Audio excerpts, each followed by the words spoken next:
Fala aí pessoal, beleza? Como é que vocês estão? Iniciando mais o acompanhamento mensal, vamos falar sobre o CAFOF, o fundo de fundos da Quineia, que soltou seu relatório gerencial agora de fevereiro.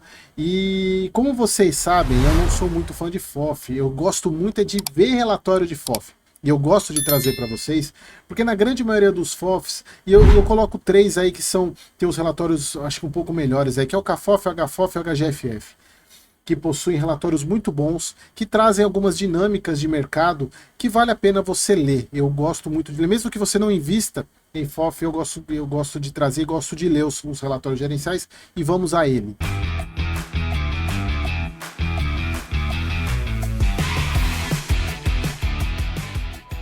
Então vamos lá, pessoal, relatório agora de fevereiro. Estou falando que a cota patrimonial do CAFOF teve uma alta de 4,86 e se vocês observarem, o deságio diminuiu bastante, né? Deixa eu pegar aqui quanto que está o CAFOF hoje. CAFOF 74,30. Quanto que está aqui? 71, ele deu uma boa reduzida já. Talvez o deságio agora já não seja tão interessante para quem gosta de montar posição tática. Eu particularmente acho que já não está tão mais interessante assim. Aí falando sobre a reversão de tendência da queda de fundos imobiliários, né, que de fato teve, mas eu ainda continuo achando que é voo de galinha. Mas eu até conversei isso na live com os membros da comunidade essa semana, que tem essa questão da taxação, da reforma tributária vindo taxação de dividendos. Então eu ainda acho que ainda tem muito pano para manga para de fato a gente voltar com uma reversão mais acentuada, embora tivemos, né? Eles até colocam um gráfico. E aqui eu acho que é o ponto mais interessante do relatório são esses gráficos que eles trouxeram esse mês para mostrar, primeiro, o quão surreal e através de gráficos, né, o quão surreal está a precificação dos fundos imobiliários ainda hoje. Aqui eles mostram esses gráficos aqui, essa linha mais cinza é dessa coluna aqui, que é a taxa de juros de 5 anos. Pré-fixada de 5 anos, que é o que eles estão usando para comparar. Eu achei meio pouco, mas é o que eles têm usado para comparar as durations, pelo menos, né? E a gente vê aqui, de fato, uma reversão de queda, mas mesmo assim muito alta.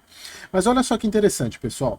A azul escuro é a curva de ágio ou deságio de fundos de crédito e essa cor aqui de burro quando foge, não sei que cor é essa aqui, um bege, sei lá, de ágio de fundos de tijolo.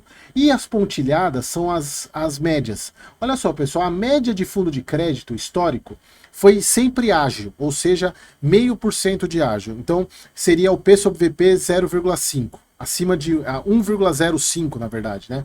É acima de 1. No caso de tijolo, a média histórica foi sempre negociar com deságio. Eles colocam um ágio negativo é deságio. Ou seja, negociando aí por volta de P sobre VP 95, 0,95. Olha a situação que a gente está hoje, mesmo com a queda. A gente está falando de um ágio de crédito, na grande maioria dos fundos, um deságio de 13% e de fundos de tijolo 25%. E aqui, pessoal, eu gosto muito de olhar esse cara aqui. Por quê?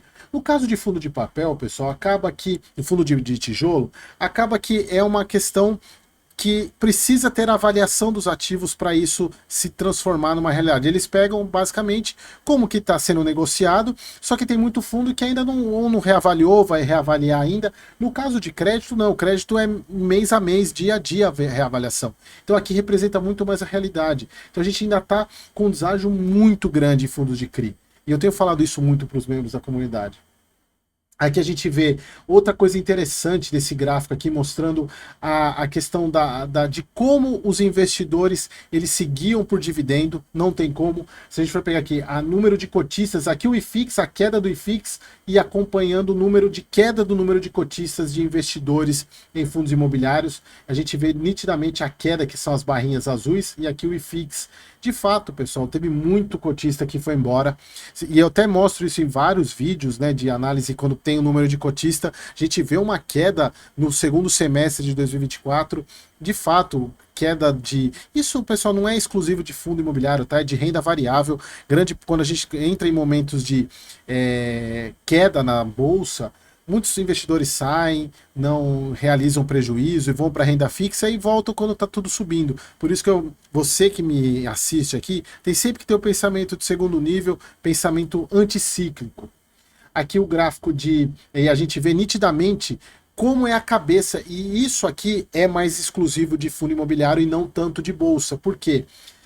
O nosso mercado de fundo imobiliário, mais de 60% ainda é formado por pessoas físicas, o que não acontece com bolsa. No caso de bolsa, pessoa física é a menor parte. Só que olha só que interessante. Do fluxo líquido de classe por investidor, a gente teve investidor local,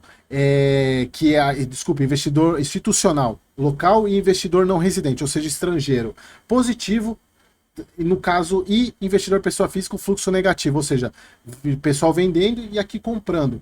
Tem algo errado aqui, né? Por que, que o peixe grande está comprando e o pequeno está vendendo? E sempre, nunca se esqueçam disso, pessoal. Sempre que tem alguém vendendo, tem alguém comprando. Isso é fato. Só que aí o que, que vai acontecer na hora que a gente tiver um movimento de alta? Essa curva se inverte. O institucional vende e o pessoa física compra. Infelizmente é assim. Então, pessoal, aqui tá dando muito o que vocês têm que montar de carteira, principalmente para esse ano de 2025. Que a gente vê a volatilidade do FIX, claro que nada se compara à vol da pandemia, e a volatilidade da pandemia não significa que a gente está vendo fundos chegando na mínima agora, nesses momentos aqui, não na pandemia. A volatilidade é o quanto que subiu e desceu em um espaço de tempo. E a gente vê aqui que a volatilidade de agora está muito próxima lá à crise de pré-Dilma, depois teve o Joesley Day, teve esses picos aqui, né? Teve a questão da Dilma, teve lá o greve dos caminhoneiros, que acho que foi aqui foi o Joesley Day, se eu não me engano.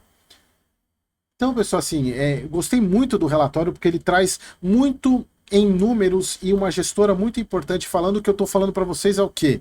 Há uns 6 meses, pelo menos.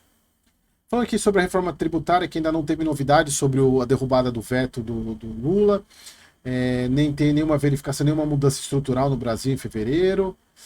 Aí no caso agora no CADIF, né, eles aumentaram o portfólio em fundos de CRI, algo que eu também venho falando, e aquilo que eles mostraram lá em cima justifica o porquê que eles estão fazendo isso, justifica o que eu estou fazendo, justifica o que eu estou falando para os membros da comunidade fazerem. Então, pessoal, bom, não tem muito mais o que falar, porque senão eu acabo recomendando aqui. Neste mês tivemos recebimento de cotas do RVBA, que foi da questão da troca com o RBED. Eles falam que foi positiva essa troca. E o fundo pagou 75 centavos, que é o que ele vem pagando, tem uma reserva de 33 centavos.